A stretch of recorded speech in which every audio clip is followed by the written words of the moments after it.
Thank you so much, Monica.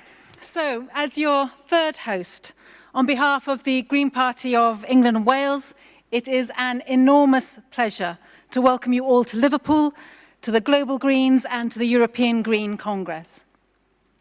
Now, as the one and only Green MP elected, so far at least, to the British Parliament, I have to confess that sometimes I do feel a little lonely. But today I feel exactly the opposite. Looking out at all of you is a reminder that each and every time each and every one of us practices green politics, we are part of a vast global movement, that we stand with millions alongside us, that our values are shared by a huge green family, and that a passion for environmental and social justice unites people from Britain to Burkina Faso, from Peru to Pakistan. And we are joined here in Liverpool by delegates from all of those countries and countless others besides. And as we meet over the next few days, I'm confident that we will find many causes for radical hope in the amazing work that Green colleagues are undertaking. And when we leave Liverpool and when we travel home, let's take these with us, a constant reminder that in fact we are never alone. That even in the bleakest of times,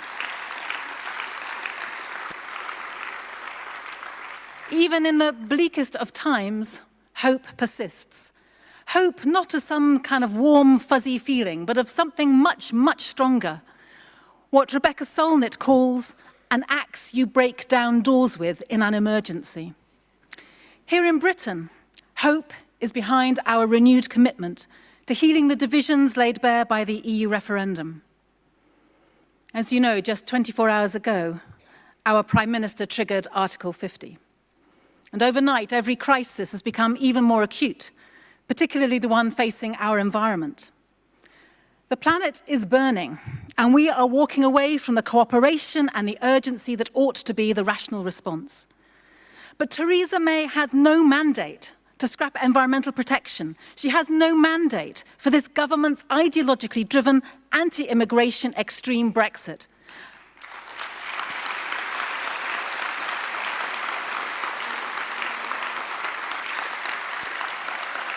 Conference is not Europe we should be turning our backs on, but on those stoking the fires of xenophobia and fear.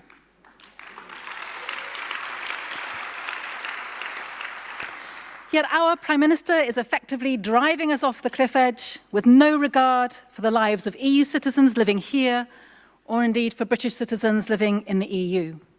She's tearing down bridges at a time when everything from the climate crisis to the refugee crisis demands that we build bridges. So it's up to us now to pick up the pieces and to find hope among the rubble. The challenge of our times is to stand tall at this moment of change, not just for the EU, but for the rest of the world. And I am so pleased to be able to welcome Greens from across the globe to Britain this weekend, at this time of all times, to plan for a future that we can all be proud of. Because it is precisely at times like these that the politics of hope, the politics of the environment, of equality and of justice becomes ever more urgent, ever more necessary. Hope is why we are all in this room today. It's why we turn up, it's why we stand up.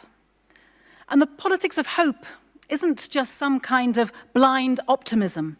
It doesn't fob us off with false platitudes that things will be okay. Hope is hard-headed, and it makes warriors of us all.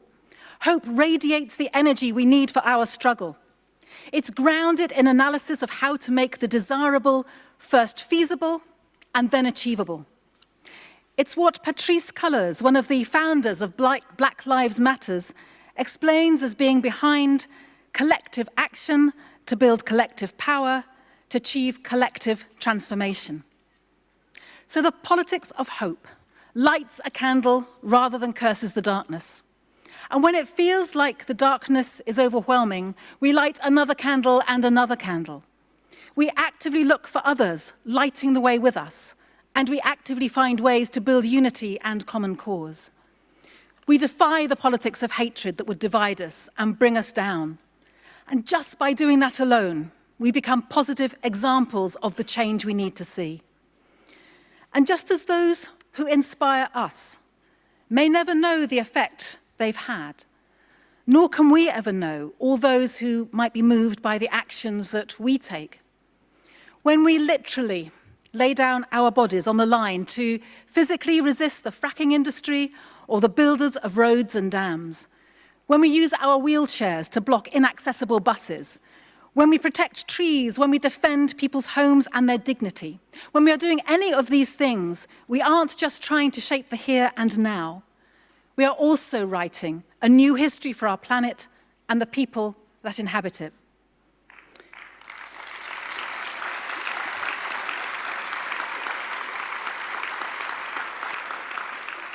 Our politics, the politics of hope, is about knowing that last year was the hottest year on record.